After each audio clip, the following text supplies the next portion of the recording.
নমস্কার বন্ধুরা, সোনাল কুকিংয়ে সবাইকে স্বাগত জানিয়ে মটর কড়াই 2 ঘন্টা থেকে 3 ঘন্টার জন্য আমি ভিজিয়ে রেখেছিলাম। তো ভালোভাবে খোলা ছাড়ানো হয়ে গেছে। দেখুন কত সুন্দরভাবে পরিষ্কার করে নিয়েছি। এখানে আমি জল বসিয়ে দিয়েছি। এরপরে আমি লবণ দেব যাতে ভালোভাবে সেদ্ধ হয়ে যায়। এর জন্য 1 চামচের মতো আমি লবণ দিয়েছি। দেওয়ার পরে আমি কড়াইগুলো দেব।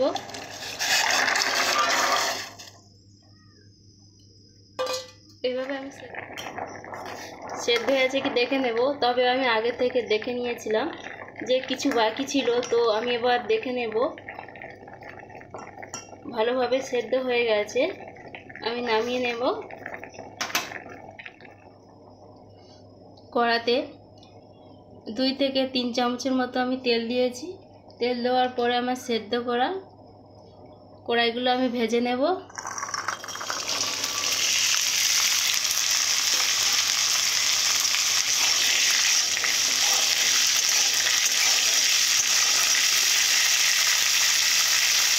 তো এখানে অল্প করে লবণ দেব।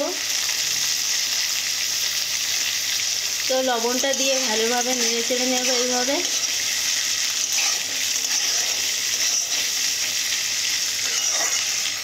তো এইভাবে ভালো করে নেড়ে চেড়ে নিয়েছি।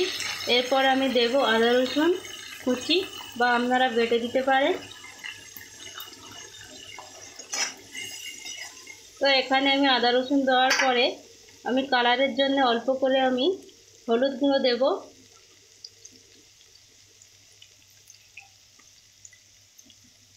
তো হলুদ গুঁড়ো ছড়িয়ে দিলাম। এভাবে ভালো করে ভেজে নেব।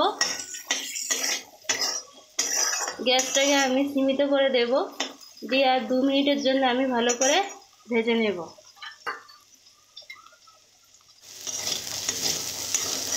এখানে 2 মিনিটের মতো আমি ভেজে নিয়েছি।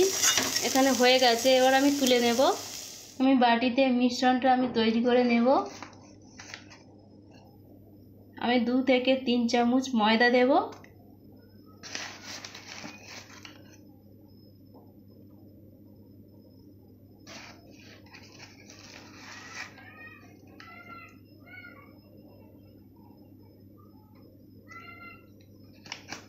তিন চামচের মতো আমি ময়দা দিয়েছি। তো এর সঙ্গে আমি অল্প করে হলুদ দেব। আর আমি গুঁড়ো লঙ্কাটা দেব। তোমরা মাপ অনুযায়ী গুঁড়ো লঙ্কাটা দিবে।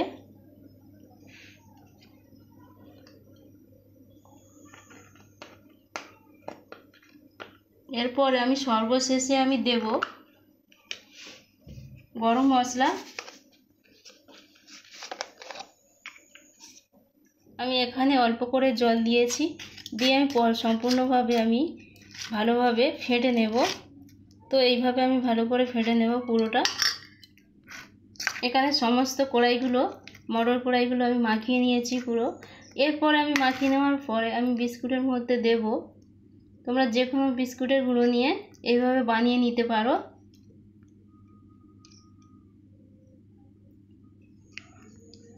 আমি এখানে বিস্কুট নিয়েছি পার্লেজি বিস্কুট। তো আমি অল্প করে সমস্ত মটরশুঁটিগুলি আমি দিয়ে দিয়েছি একসঙ্গে বাটির মধ্যে, দিয়ে এইভাবে ভালো করে ফেটে নেব। তো এখানে আগে থেকে তেল আমি বসিয়ে দিয়েছিলাম। তো আমি মিশ্রণটা ভালোভাবে তৈরি করে নিয়েছি। নেওয়ার পরে আমি এক এক করে ছেড়ে দেব।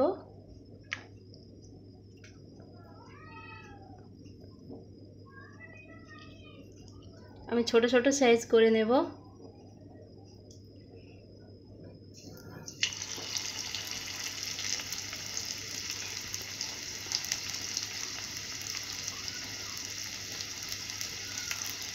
এইভাবে গোল গোল করে নেব।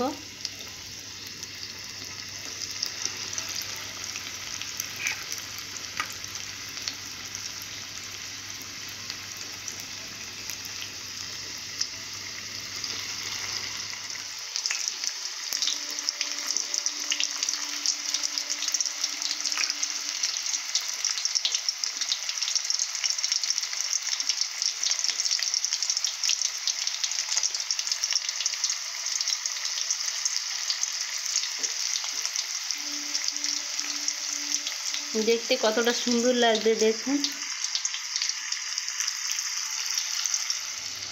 প্রত্যেকটা আমি উল্টিয়ে দেবো এইভাবে।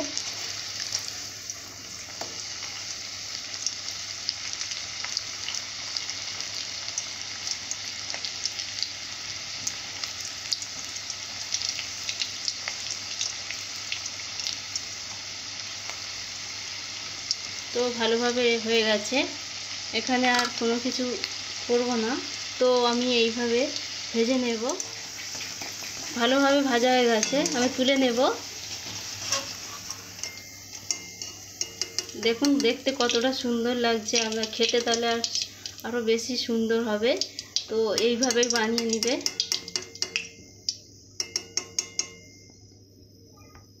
ফের ভেজে নেব, এইভাবে আরেকবার ভেজে নেব।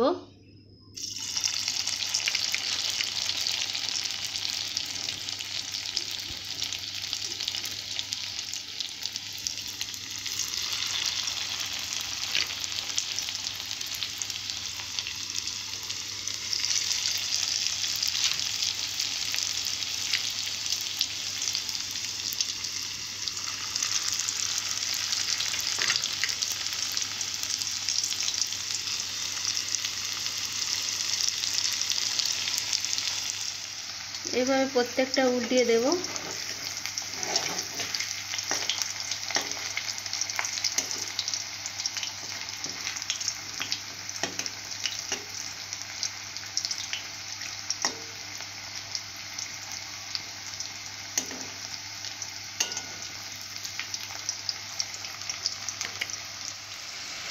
তো ভালো করে ভাজা হয়ে গেছে, এখানে আমি আর ভাজবো না, আমি তুলে নেব।